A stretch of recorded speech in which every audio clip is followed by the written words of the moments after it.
All right, so I'm already seeing a lot of slander and criticism regarding the decision to play Luka Doncic tonight.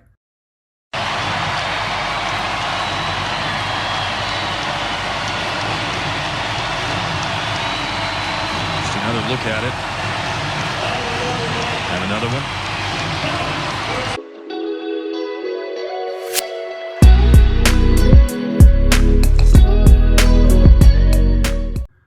And I know that it's going to blow up and probably continue to only get worse depending on the severity of it as we learn more throughout the week, as tonight's regular season finale came to a close. Luka in the third quarter, midway through, strained his left calf, allegedly.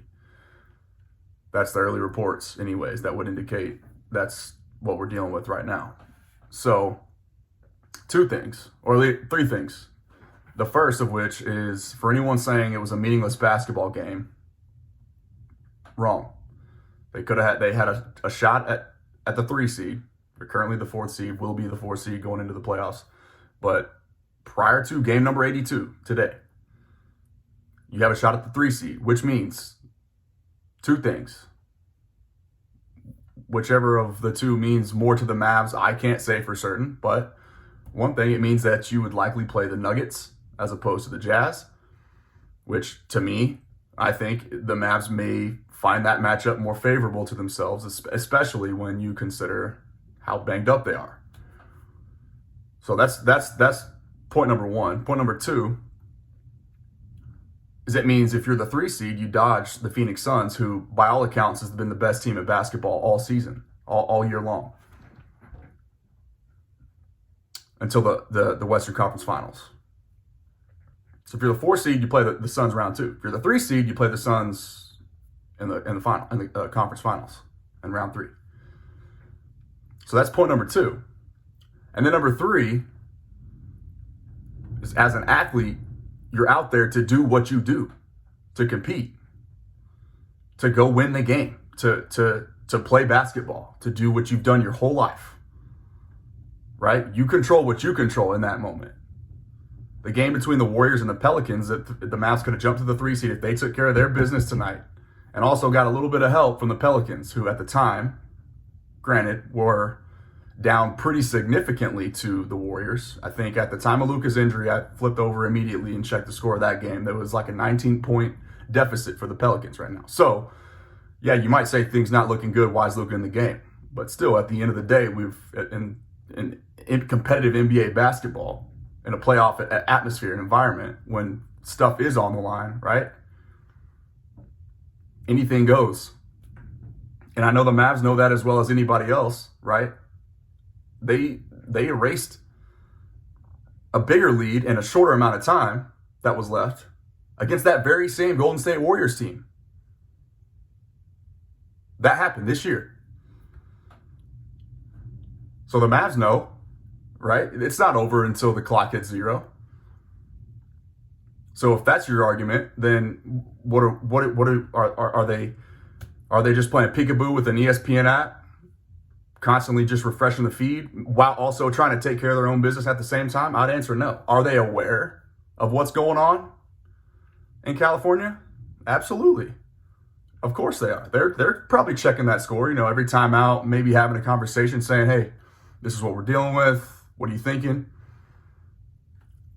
And another thing, too, is I'll be damned if they didn't have a sit-down discussion prior to tonight's game with Luka,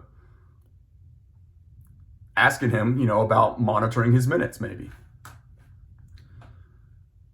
And if you know Luka, if you've listened to him talk in post-game interviews, pre-game interviews, the JJ Redick podcast, various other, just interactions with him within today's, like the DFW sports media over the course of the last 3 or 4 some odd years, you know what type of competitive dog he has in him, right? So I would imagine if Mark Cuban or Jason Kidd or whoever would have walked up to Luka and said, hey,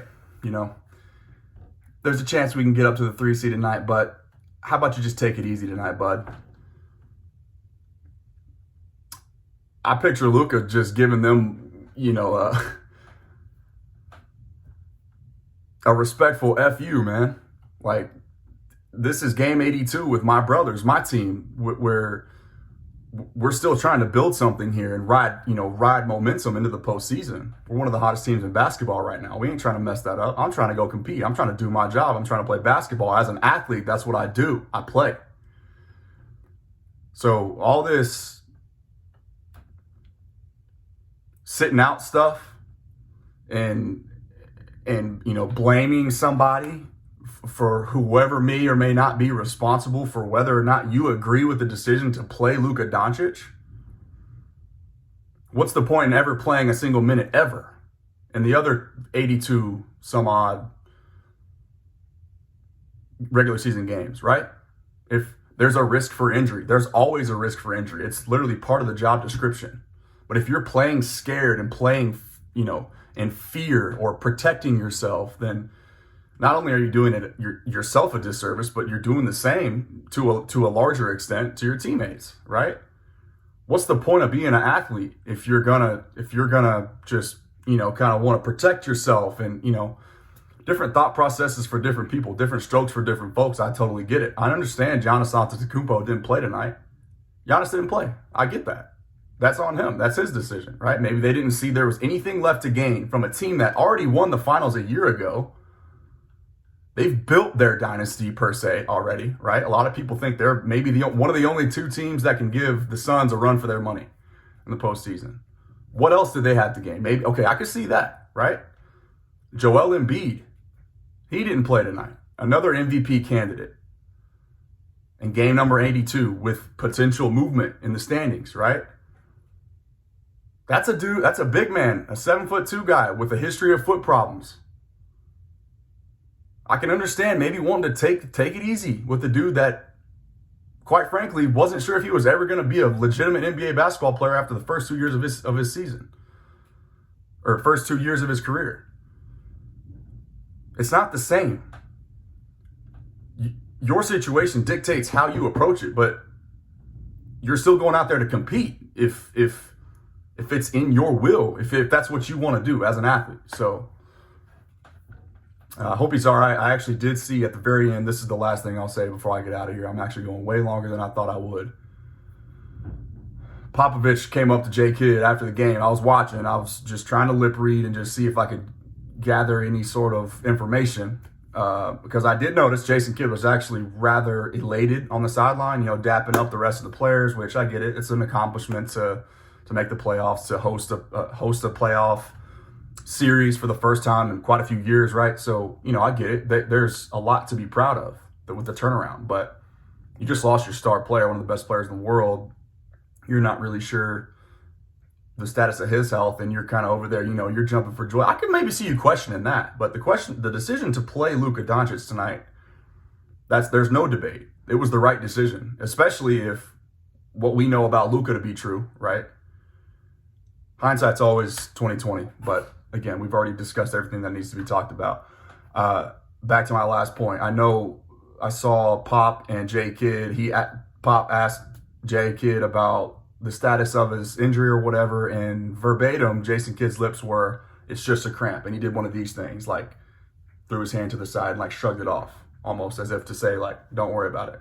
And then I saw Pop laugh, and they exchanged the rest of their pleasantries, and they went about their business. So it's interesting stuff. But that's all I got.